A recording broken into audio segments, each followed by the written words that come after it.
Next presentation is the Million Browser Botnet.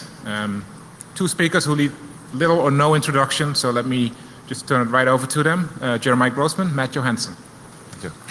Thank you.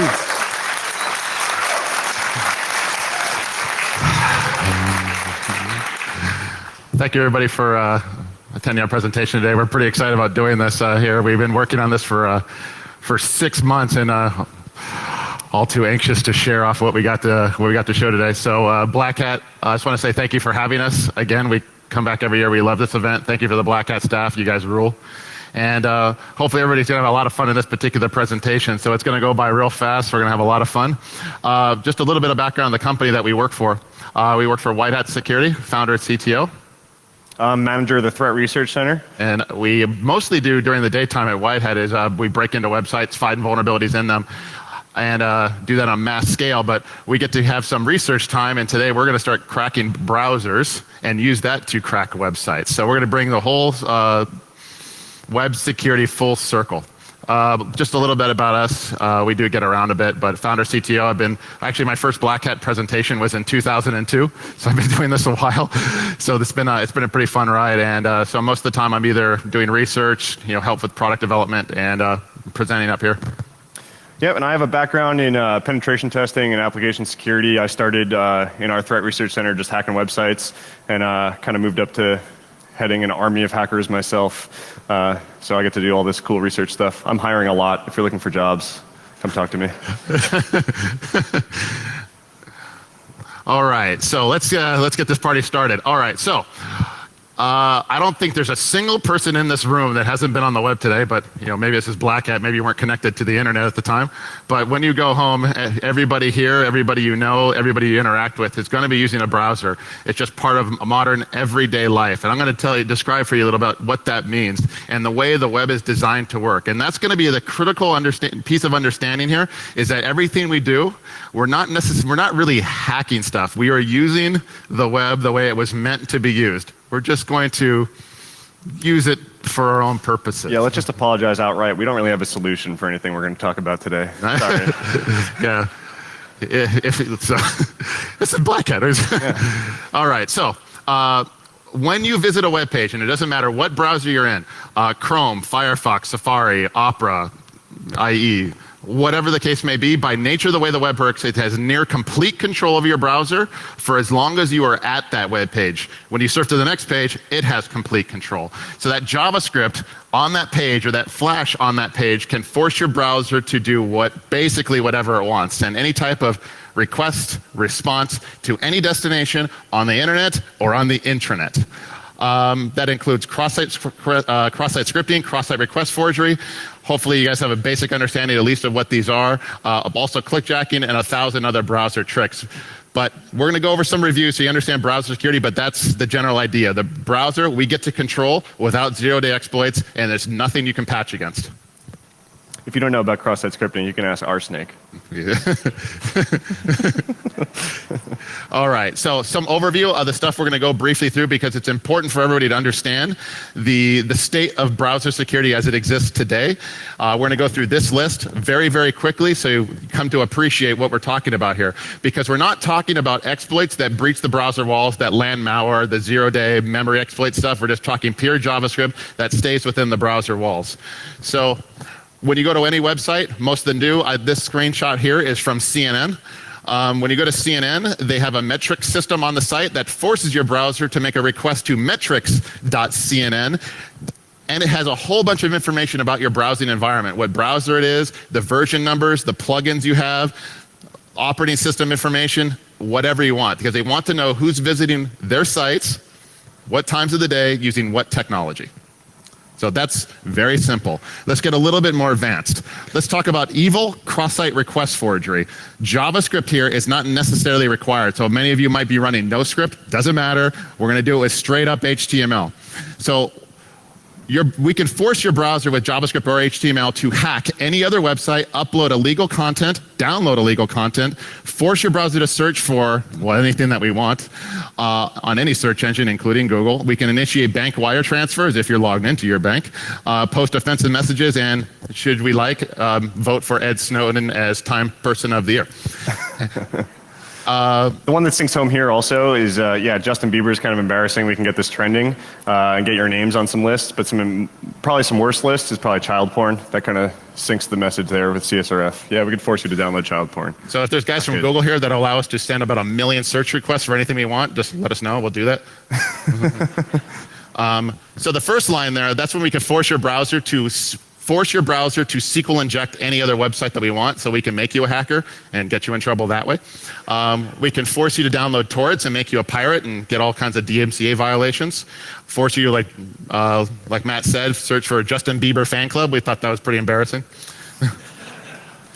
For those that are familiar with Weave and the AT&T hack, of which he's now in jail for, cycling numbers and URLs, we're not going to go into legality of it, but we can make your browser do that too on any website that we want. And then also the last one there, it's kind of just a little voting example, but we can make your browser do all these things and there's not much you can do about it. Then we got login detection here. You come to a website that we control, we can know what websites you're logged into. Google, Facebook, Twitter, LinkedIn, whatever the case may be. There's about 6 different techniques to pull this off in a browser. So we know what sites you're logged into, and it helps us make targeted attacks against your browser to the user. But this is a user-specific attack. Moving on, we can de-anonymize. Let's say you're logged into Twitter. Let's say you're logged into Facebook. If we can clickjack you, which is make you think you're clicking on something, but you're really clicking on one of our like buttons or our follow buttons, we can actually de-anonymize you and tell who you are. It's not just random person logged into Facebook or LinkedIn. This is things we talked about. You click a link and we know your first name and everything you put on Twitter and LinkedIn. Just one click and we know who you are, right down to the city and everything in your profile information. One click. You think some tracking companies or some advertisement companies might want to know your actual full name? Yep. Yeah, I think it's pretty valuable to them. So these, again, we're just moving through history here. These are well-known things, well, amongst the black hat audience probably. We have intranet hacking here. So yes, we can force your browser to make connections. We can force your browser to make connections to the intranet and hack your DSL routers. First time we mentioned this was back in 2006. It is unfixed, still works great. We can force auto cross-site script you with auto frames. You come to our site, if we know a cross-site scripting vulnerability in a major portal, webmail provider or whatever, load up an iframe, auto cross-site script you, hijack your account, zip zap, you won't see it. And finally, actually we're going to get a couple of more here, we'll keep going fast through this stuff. We can load traditional malware. Everybody's familiar with this. You SQL inject to land iframes on particular web pages, so you insert content. So you go to these infected websites, they'll iframe in malicious malware content that exploits your browser and owns your machine. So these are possible attacks in the browser. So these are some of the ones that we're going to focus on. So that's all history. Jeremiah's talked about a lot of that stuff in the past. There's other black hat talks about this. There's even talks about this kind of stuff, but the way that we distributed it is a little bit different. So this is some research that was about distributed computing using JavaScript to actually crack passwords. And the cool thing about JavaScript, besides being pretty easy to write, is that it's really, really fast. So in this particular research, he found a metric that you could actually crack or attempt to crack 100,000 MD5 hashes per second using JavaScript. So if you could distribute this JavaScript over a broad enough span, you could start farming out CPU and potentially get through a big pile of MD5 hashes really, really quickly. So this has actually happened. So these are some POCs. Ravan is one of the ones that actually does use the distributed model. It's not just showing that JavaScript can do it. This is actually distributed computing. You can download this today. The other screenshot there is just proving that JavaScript can very quickly, this isn't distributed by any means. It's just showing the speed of JavaScript cracking MD5 hashes. So this is using web workers. I think it's about 12, you said? 12 web workers to, and they're attempting about 60 to 70,000 passwords per second per web worker times 12, do the math. And yeah, so this stuff is fast, it's been done, it's out there, you can grab it. But what we're focusing on is how we're going to distribute it. So this was Black Hat last year, this came out, so we're going to leverage it. So in that same vein, you can do, besides just password cracking, we could do denial of service. And this is the one that we really focused on in our research in the past couple months. We could force JavaScript to use things called cross-origin requests and web workers and HTML5 tools and a bunch of different methods to force as many requests as possible out of a single browser or a lot of browsers to a single website, right? So again, in this metric, there was found that they could do about 10,000 requests per minute sent from a single browser. Again, if you think big and distribute this, this number gets very large very quickly, and you can actually get some, big boy denial of service attacks via JavaScript. All right. The important point on this particular slide here is that you can funnel a whole lot of web requests down a single connection pipe, but you can't scale it across multiple connections. So there's what's called a connection limit in the browser, and that's what we're going to talk about next. This is a tool called BrowserScope. It's at browserscope.com or .org. .org. And every browser has a connection limit, not for security, but for stability and performance. So you go to a website, and your browser will fire open a whole bunch of requests to that website to download the content. Most browsers will max out at 6 connections. And you've made it through the review, so we're going to tempt the demo gods here, and we're going to start doing some of this stuff live. So most browsers about 6. Mobile browsers, we could see that we can get about 8. And if we invoke some HTML5 tricks and web workers, you can get about 7. So I'm not going to rerun this, just, well, for save time, you just have to take my word for it here. So this is BrowserScope. They run a bunch of browser performance tests, so you can see what browsers actually support, which is what versus what they say they support. So this sends a whole bunch of simultaneous connections to the server and tells you how many simultaneous connections it's able to send. So in this case, in Firefox, it was 6. So I'm going to go back to the slides here real quick, but because that's what we want to bypass. So when we started researching this stuff here, we found that Firefox, we didn't test this in IE, but Firefox is actually a way to circumvent the connection limit bypass, which allows us to scale out our denial of service requests. So if you see the code on the left there, what this does is when you go to a web page with this code, it loops 300 times and sends off a whole bunch of image requests to the same server. But it'll only send 6 at a time in the browser. So you only get 6 connections. When those are served back, the next 6 will go and the next 6 will go. But we found that the connection limits in the browser, at least in Firefox, were tied to the HTTP protocol handler. If we swapped it to FTP and put the port number of 80 to redirect it, we got a lot more.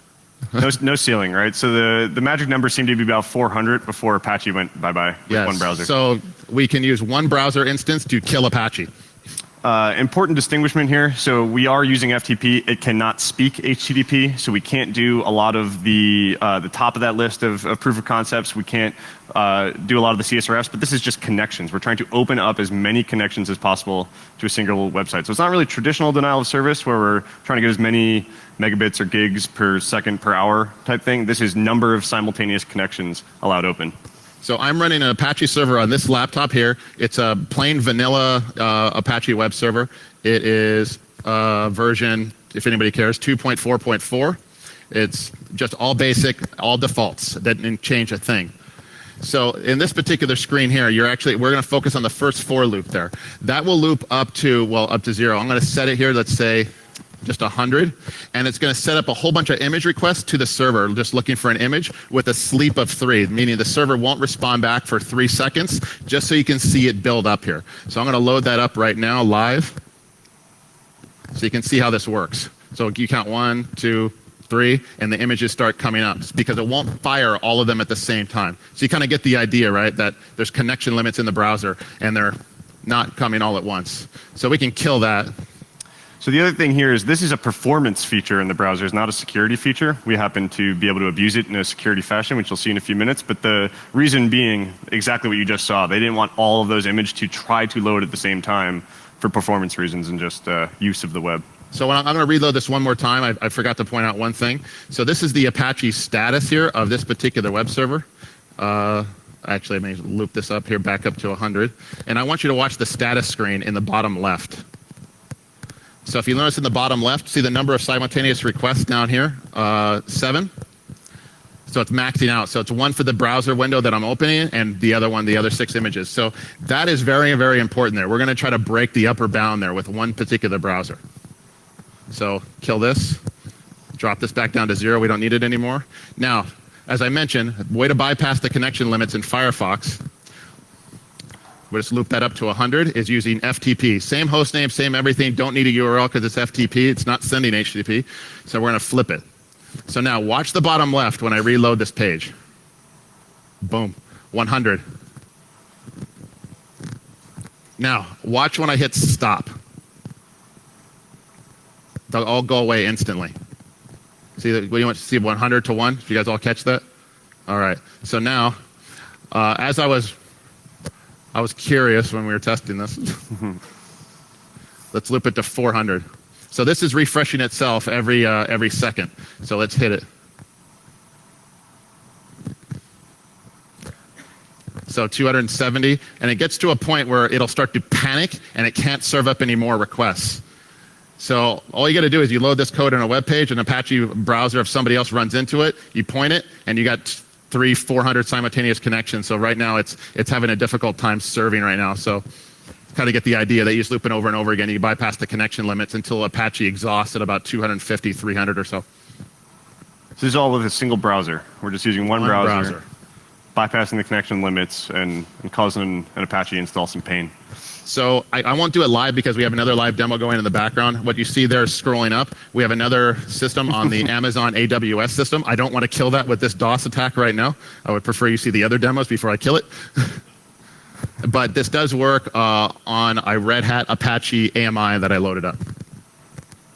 So let's go back. So now we know what we can do with Firefox at least. So we have some more capabilities, but in general. So what are the benefits of hacking this way, right? So why not just do a traditional denial of service attack, try to get as many megabits per second as you can?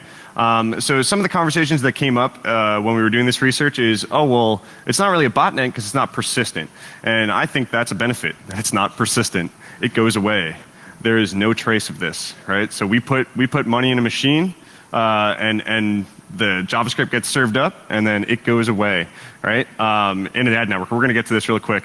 And it's very, very easy. The code, you saw the code. I'm pretty sure most of the people in this room could probably read the code that we wrote, right? It wasn't anything crazy, fantastic. And the other key point here is, like we said in the beginning, this is how it's supposed to work. This is the way the web is supposed to work. We're just loading images as quickly as possible. So whose problem is it to fix? I don't know, but yeah. So what we're going to focus on though is how to distribute this. So I kind of got a little ahead of myself, but these are all the kind of the historical ways that these kinds of malicious codes have been distributed throughout the past, right? Drive-by malware, email spam. We're not going to go over this stuff. This is, some of these are decades old. They work if you're trying to hack a user, right? But we need to think bigger on scale. So for our purposes, these were not big enough. Yep. So we had all these ways to distribute our JavaScript, and that's the point. We could do a lot in JavaScript, but we have to get other browsers running it, a lot of them. And for this, we invoke the Crockford. For those that aren't familiar with Douglas Crockford, he wrote the book on JavaScript, so we figured he's a pretty good source for this information. So he says the most reliable, cost-effective method to inject evil code is to buy an ad. Let's try it. Let's try it. So how does an advertising network work? Because they get a lot of reach. So here's the ecosystem, if you will. First, you have the advertisers on the top that want to show you something, some kind of ad to buy flowers, a date, whatever. Right? And they have advertising, they have money to spend, but they need sites for it to go on. So they need to get it into the hands of publishers, those that run blogs, content websites, social networks, news sites. And there needs to be a bridge between the two, between the advertiser and the publisher. We call those advertising networks. So what the advertisers do for a little bit of money, they post an ad to an advertising network and it gets funneled out to the blogs and social networking websites. This could be images, pop-ups, JavaScript, whatever. And then when you run into it, when you see it, you're the little blue guys at the bottom. So this morning we went on to TMZ. We're like, let's think of a site that has a lot of ads just for a cool screenshot. And this one we just couldn't leave out. That one in the bottom right just cracked us up because that's what we're doing. Is ad serving done right. And then if you guys can't read it, at the bottom there it says see what's possible. What's possible? I was like, I think we will. Okay. Yeah. So we had already done all the research when we found this, but it was just too perfect. All right. So every spot on this page is an advertiser that could have loaded their JavaScript code in front of the users of TMZ. So they're using the TMZ's audience to do their bidding for just a little bit of money. So some examples of these advertising networks, you have AdSense and ClickSource and DoubleClick. We're not an advertising network. We did a dry run here, and someone pointed out that our template might confuse people. All right, so there's dozens, hundreds of these systems, and they all have different capabilities, different price points and things. Some allow arbitrary JavaScript in the ad, some don't. I was annoyed by the ones that don't, so I emailed them. And I said, I would like to add third-party JavaScript into your system. And one of the guys responded really quickly, like in 2 minutes, right? He says, the only third-party code we allow is that from a large ad-serving companies like DoubleClick and such who we trust. And are already scanning their stuff on their side to prevent potential vulnerabilities. Okay. Let's just get a quick show of hands who trusts their advertising networks out there to find their own vulnerabilities. All right, Cool. so that was nice. We got a bunch of emails like that. It was kind of funny. 0 hands went up, everyone in front. Okay, so this is traditional advertising networks where you pay a little bit of money, and we'll get to some of the metrics, and you get ads served. There's a different type of network out there that we came across. We're going to purposely not give you the names of these because, well, we don't know if we're going to get in trouble for that, so you'll go find them.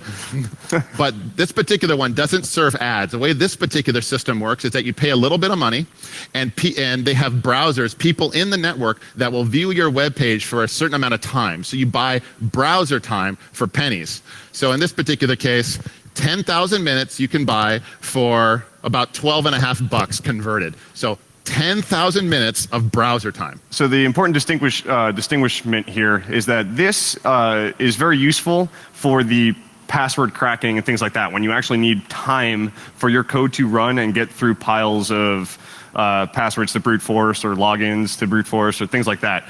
The regular advertising networks that are just trying to blast across a network, no guaranteed amount of time that your code is going to run. This ad will load on a page at some point, you're paying for that. But if the person sits there for a minute, 10 minutes, 2 seconds, no guarantee there, you're not paying for that. That we can use for the denial of service, right? But it might not be as reliable for the cracking and brute force type activities.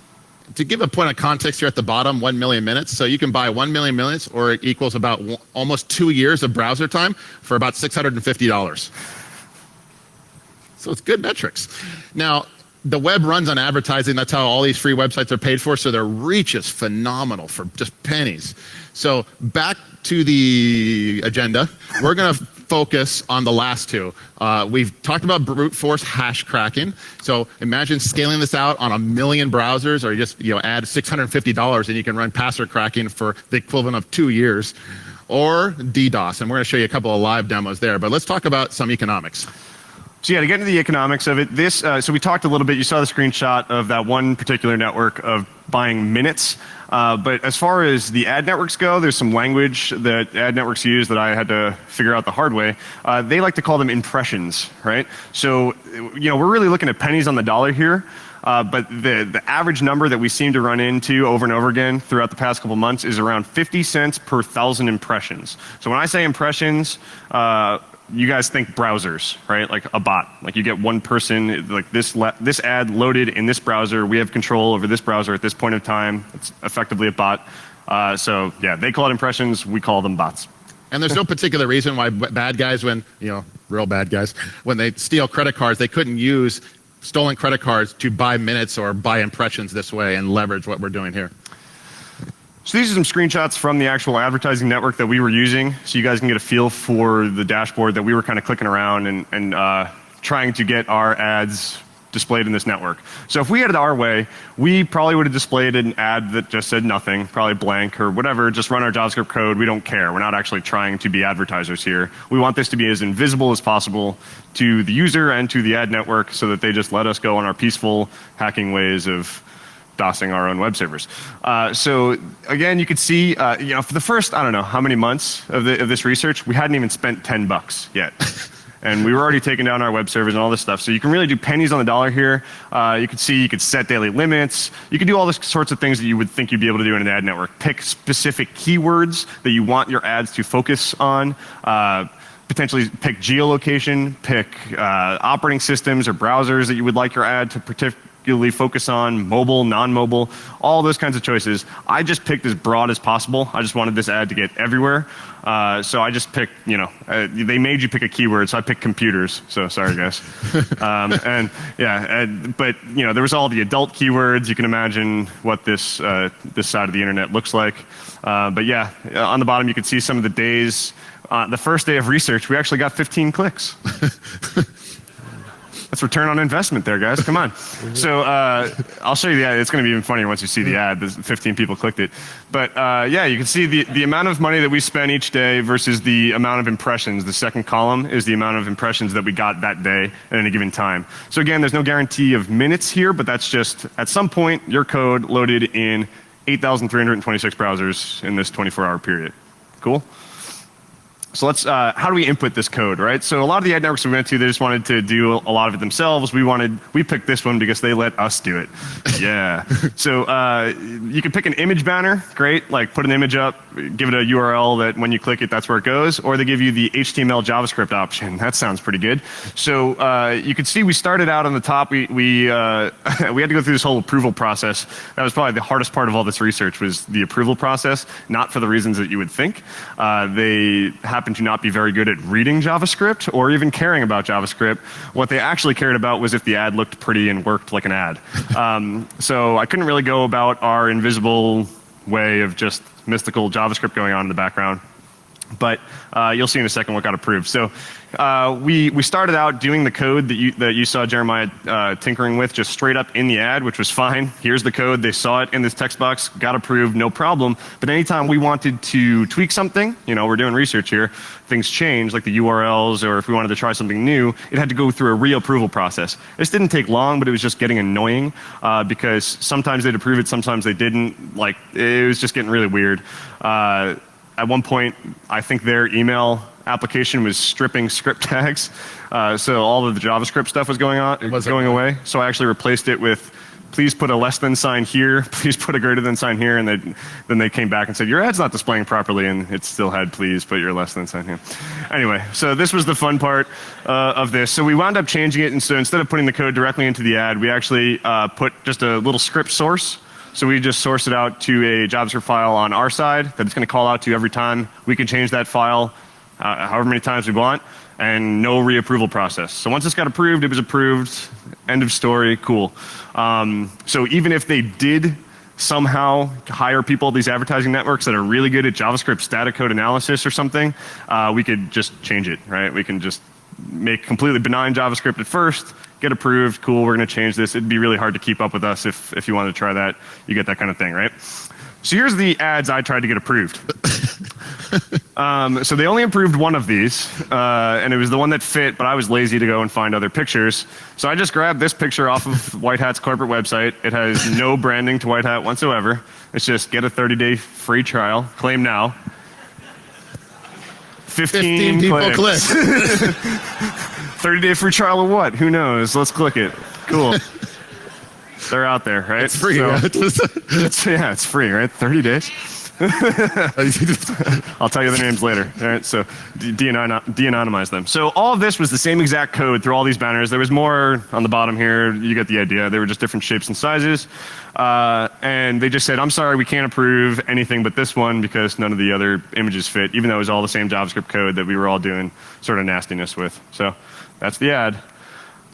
So what we did here, as Matt put up the code, he put a script tag that went to the top URL there. So as he mentioned, that we could just change our payload, our JavaScript payload, whenever we want, and not have to go through reapproval. So we didn't know how long these browsers were going to be viewing our ads on this particular ad network. So instead of looping to 100, 200, 300, we just looped it to 10,000 and hoped for the best.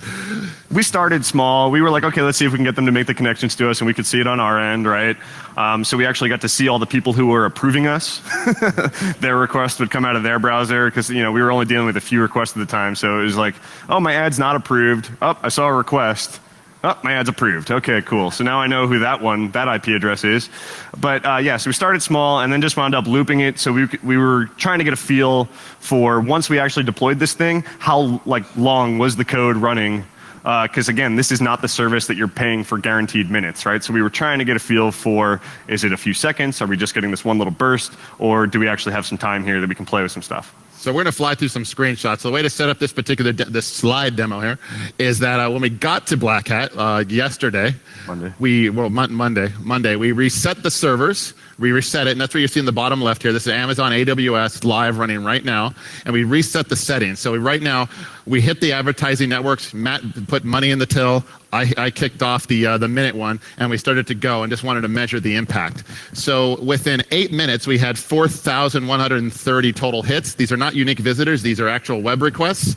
And with 1.9 megabits transferred, and 5 simultaneous requests. So we're going to start watching the minutes, the logs, the metrics as we click through this stuff. And what you see in the top left there, that's the web server logs as they're flying by. So the first few slides that we're going to go through, you can hit next. Okay. But the number you're going to see crawling up for a little bit, the network that we were playing with that was buying the minutes, actually kicked in immediately. As soon as we hit go, it would go, right? So now, we are between 8 and 10 minutes, you saw a jump in about, 10 or 11,000 requests, right? That's all from just that one network. My ad, I put, you can just add more funds to an advertising network and it'll kind of peak and valley as it goes. So ours didn't kick in yet. This is all just from the browser minute network of the two at the same time. We're 10 minutes in, 15,000 requests. And then we started seeing interesting things. All right. So yeah, we were looking at okay, this isn't a traditional advertising network. This is some weird pay for browser minutes. So you can actually give them money in exchange for browser minutes, or what you could do is actually offer up your browser time for browser credits, right? You can say, okay, I'm going to let my browser be a part of this. You can use my CPU time and my browser time as part of your little magic network here, and in return, you get browser minutes to use, right? We didn't do that. We just gave them money. That worked. It was like $12. But what we noticed, we were like, okay, let's get a feel for what's actually going on behind the scenes in this network. And we noticed okay, what kind of browsers are we working with? Can we start playing with that Firefox connection bypass that we saw? And we saw a bunch of Phantom.js calls come in. How many people are familiar with Phantom.js? Okay, just a few. Cool. So Phantom.js is actually a headless browser. So this isn't someone sitting at a web browser clicking around on their desktop. That's a robot. So someone's gaming this system, right? Phantom.js is used in a lot in unit tests and things like that. You can run it from the command line. But that's someone gaming the system to try to get minutes. So other people are abusing this in different ways, which was kind of amusing to us. So we thought we'd share that. Because then we started abusing their bots. Yeah. Yeah, we don't care that they're not a person sitting there clicking around, right? We just want their browser time. Cool. I'll take a Phantom.js browser any day, right? All right, so now we're 15 minutes in and 28,000 requests. So we're starting to tick up. We're now 20 minutes in, 43,000 requests. You'll also notice the total traffic is very small. We're just sending them to a URL that doesn't exist. So that's 8.5 megabytes of 404 pages is really what we're looking at. 22 minutes, 61,000. So we're starting to pick up a little bit here. You see the concurrent requests? You remember what we were showing you guys earlier? 33. That's starting to tick up to 33. That's it's getting there. It's not 6. It's not one browser. We're 25 minutes in. We're 82,000 hits. Getting closer. Now we're, what do we got? 35 minutes in, 9 concurrent requests, 100,000. So we made 100,000 hits from the Matrix in 35 minutes. So then. So then this is when, so like I said, I put money in the till at the same time that he hit go, and it looked like it takes about half an hour to 45 minutes for the advertising network to kick in, and now we had both going at the same time. So we're starting to get those impressions rolling in. Again, we were putting in really, really small amounts of money until about today. This is like $20. This is, less than, I think I had a max of $10 a day spent. So, I mean, the first couple of slides here that you're going to see is, I mean, the amount that I gave for the day was $20. When we were taking screenshots in that couple, hour or two that we were sitting there watching this, probably $2. And now we're pegged. Look at the simultaneous requests. We're pegged at 255. Apache won't serve any faster than that. It's actually kind of hard to get these screenshots once we start doing this because that server page just doesn't want to refresh on us. So we're at 130,000. We're servers maxed out. And then we decided, well, why 404 pages? Let's start taking up some bandwidth. So we pointed them towards downloading an application security specialist logo. So we have a whole lot more certified asses out there for everyone. Yeah, so then the megabits start shooting up, right? Instead of 8 and 10, we're at 117. This is right when we flip the switch. 117 megs. We're pegged at 255. The next one here, just a few minutes later, we're at 250 megs, still pegged. And then at about 1 hour elapsed, so about 20 minutes of images, we're up over a gig of transferred traffic. And then we decided, you know what, let's just let it sit for a while. Let's let it sit for 7 hours. We just let it bake. And now we're up to 432. Wait, what is this? 4 million. 4 million. We just made the same mistake that we made the first time we did this. We went to lunch. So before we just started playing with the advertising network. We had like 30,000 hits over a bunch of hours. We were still tinkering with our code. We finally hit that 10,000 number, and it was kind of taking a while for the advertising network to kick in. Jared and I went and grabbed lunch. We came back. We're like, okay, 300,000. So yeah, 50,000, 300,000. We're like, wait a second, that's an extra digit. So we had, we average when we actually crank this thing up, and we haven't really cranked it all. Like I said, we're spending pennies, so we haven't really cranked it up. If you wanted to start dumping a lot more money into this, you'll get a lot more impressions a lot faster. We did. It's actually in the background. yeah, it's kind of going on right now, and we've only even then kind of cranked it up. We're averaging about 1.5 million connections per hour, and that's continuously 256 concurrent connections. Say that 5 times fast. And so that's, our Apache server was really feeling it at that time. So now we're at 117 or 114 gigs on Amazon, and I'm kind of like, I think the Amazon hosting is actually more expensive than the hack. So hosting our server that we're trying to take down. And then we let it bake for 18 hours total elapsed, and now we're up to 239 gigs transferred, 8.1 million requests. So that was overnight, and so we are kind of noticing that the advertising network kind of goes in peaks and valleys with the internet, right, as far as impressions go. So it kind of slows down overnight. And then now we've used up half our minutes on the system, and we go, okay, we kind of need more minutes, and we don't know what's going to happen in the middle of the night, so we decided to do e-commerce at Black Hat, and we bought some more. Not recommended. I broke my own rule. But now we're at 250 gigs of traffic, and that's kind of a lot. And to give you an idea, and we're going to go through some of the live stuff here because we'll have a lot of time. See the metrics? Or you probably want to cover this. Yeah, so this is how you add funds to it, just to give you guys an idea. It's really that easy. Like, we're just throwing money into this thing, and it just keeps going. We try to spend our speaker fee, but it's been hard. Yeah, we were like, okay, cool, they're paying us. Let's dump it right in. We were like, oh, it's Vegas. We didn't know how quick this all was going to work. Like, once we added money to it, we didn't know, okay, how fast until this turns around and starts actually DOSing something. So like, oh yeah, this whole idea, it's going to be Vegas. We're going to get the speaker fee and cash on the stage and slide it across and do this whole ad network thing and DOS our server. But it takes a little bit too long to do that on stage. But you can appreciate the theatric idea, I'm sure. So we're tailing the log files live on our Apache AMI. So that's the requests as they're coming in. And this is the Apache status screen. It keeps dying because it's DOSed. So the permission denied is requesting an image that I just turned off the perms for. Yeah, I could turn it back on, but I don't want to show you my root password. We did notice. So why not, man? This is a trusting crowd. We did turn the image off because we noticed that the actual hits were slowing down when we actually gave it an image, because we haven't mentioned this. We haven't even invoked that whole connection limit bypass. Oh yeah, we didn't use the Firefox hack. This is all still just 6 at a time per browser. So we were really nervous to kind of push that big red button and start pushing the whole FTP bypass out there. We just didn't know what was going to happen. So we stayed on the side of legality, and this was impressive enough to us. So without even really trying and spending a lot of money, you can see right now that's live. We took the image away because it slowed down, because it was actually trying to load the image before moving on to the next 6 requests. So that 243 gigs you see kind of stayed the same in the past day, because we were like, okay, let's get this hit number back up. So when we met in the speaker room this morning, I think that was at 15 million. Yeah. And it's at 20 million now, a few hours later. Concurrent connections, because we're going to the 404 page again. So the only reason we're not able to pump more traffic, because we just incremented. That was good timing. Oh. The server dies. So we're going to try to get bigger test platforms and funnel more traffic, because the only reason that's at 20 million, not at probably 100 or 1 billion, is because there's only one Apache server. The server is pretty slow itself, right? So that's not that impressive, but you guys can kind of get an idea for the scale here, and if you could scale this up, it's really not that much money to do damage to normal websites out there on the internet. So since we're here, should we DOS it? Yeah. With FTP DOS? FTP, push the big red button. We don't know what's going to happen. So we're pointing at the Amazon instance.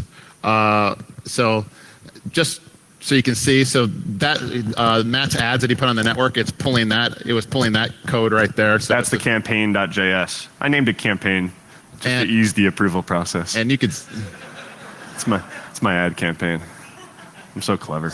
So yeah, there's a whole lot of assert traffic out there right now. This was really hard, guys. That's the hit. No, I almost dropped it. Do not. Okay, so all this stuff flying by, that's all the ads right now. We couldn't stop that if we wanted to. It's just kind of out there right now. Until it hits its limit, I put the money in the machine. Some people come to Vegas, get off the plane and start putting money in slot machines. We started putting money in ad networks. So hope you guys enjoy. All right, so that's 400 looping FTP to the Amazon instance. I suppose I can put up the web developer stuff here so you can see it. Yeah, let's just reload that. Who knows what's going to happen? And hit it, reload there. Hit. Grinding, no way it's going to respond. Oh, there it goes. Good. Where's the king? And it's gone. So still tailing the logs, so I guess it's still logging, but the web server is effectively dead. The browser will time out eventually and free up the connections, and Apache will clean itself up with a whole bunch of like option star things you'll see in the logs. But it's it'll die pretty effectively. That is the reason we didn't do the FTP thing live in the wild on the ad network. We didn't really know the effect of what would happen to the actual person's browsers. So this whole time, like I hope you guys realize, we did not hack anybody, right? We just used the way the web works and took down our own servers. So we stayed completely on the legal side here, but you can kind of get ideas of how this would get fun if you didn't. The other thing that we didn't even touch, right? So this approval process, we had relatively benign looking JavaScript, even if you kind of knew what was going on. But if you started using some of the other possible evil ideas that we went over, the code might start to look a little bit more suspicious. But we were talking about it. We didn't even touch adult ad networks, and they don't care, right? What goes in there, right? That's where drive-by malware goes to breed.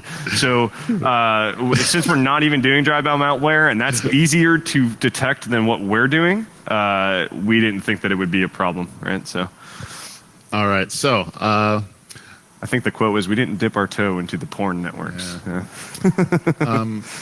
Before anything else you guys wanted to see here before we talk about maybe yeah.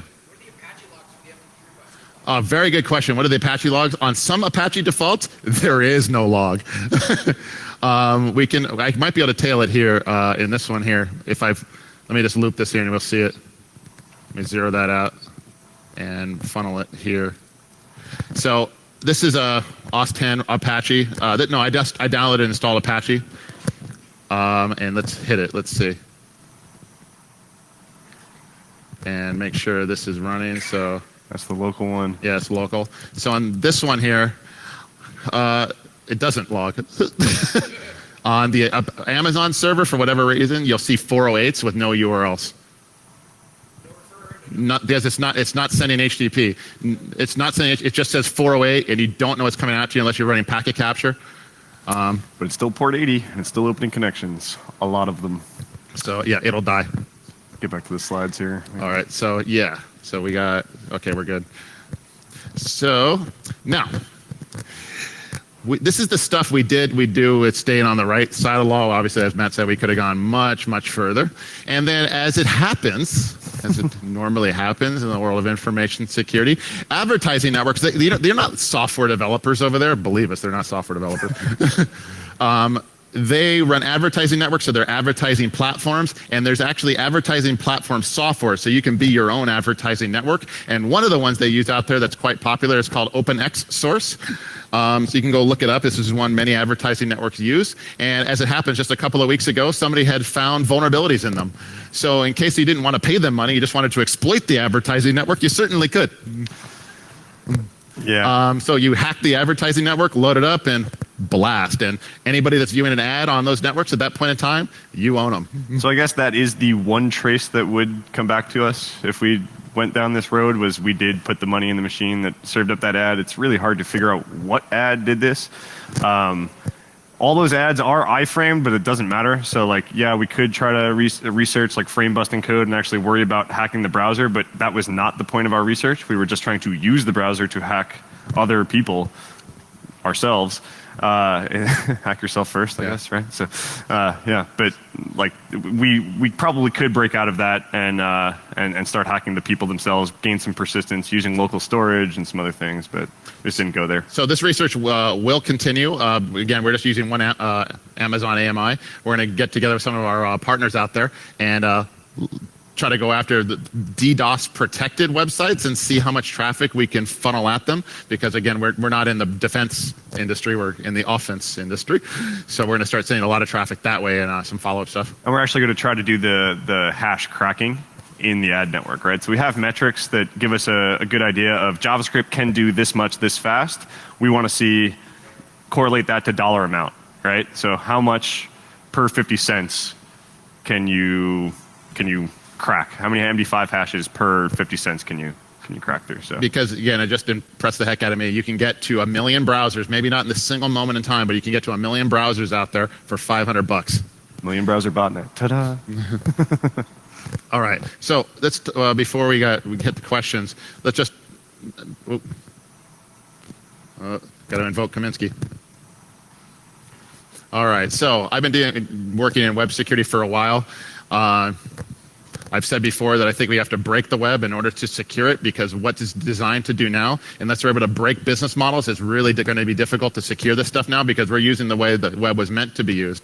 And so I was making these comments, and Dan, who's been right since 2010, he says, no one's breaking the web, dude. Not now, not ever. And so far, he's been right. And because you got to think about this particular problem. Whose problem is this? Is it the advertising network's problem? Is it the browser vendor's problem? Is it the website owner's problem? Maybe we don't know whose problem it is, not really, but we also don't know whose responsibility it is. Like, this is kind of why we're here. You know, who fixes this? Yeah, I mean, we're loading images. I think that's supposed to happen. So, yeah, we're just loading a lot of them very quickly. So, yeah, we've tossed around some ideas of who could impose limits where. All right, the connection limits in browsers, we got around them, but then we didn't even use that and wound up taking ourselves down. So, yeah, that was a protection, not for this. It was a performance thing, but that was a potential, hurdle for us, and it just didn't take that hard to jump over. On the upside, for those of you that are running ad blockers, there's actually a security reason why you use an ad blocker now. So you just use ad blocker or disconnect, and yeah, now, and your browser won't be leveraged this particular way, but so, share the knowledge. We have 10 minutes or so for questions. Anybody have a question? Yes, sir. So today on the Amazon side? Oh, on the Amazon side. Oh, on the Amazon side, maybe $100, maybe. We don't even know yet. We don't know yet. Today was when we really dumped money into the advertising network to try to spike the numbers before the talk, and we put 75 in, and we haven't even used it before the talk. I was trying to get it to use as much as possible. Yeah. There seems to be like a percentage thing going on. How much you give it, it uses certain percentages in waves. So, yes, sir.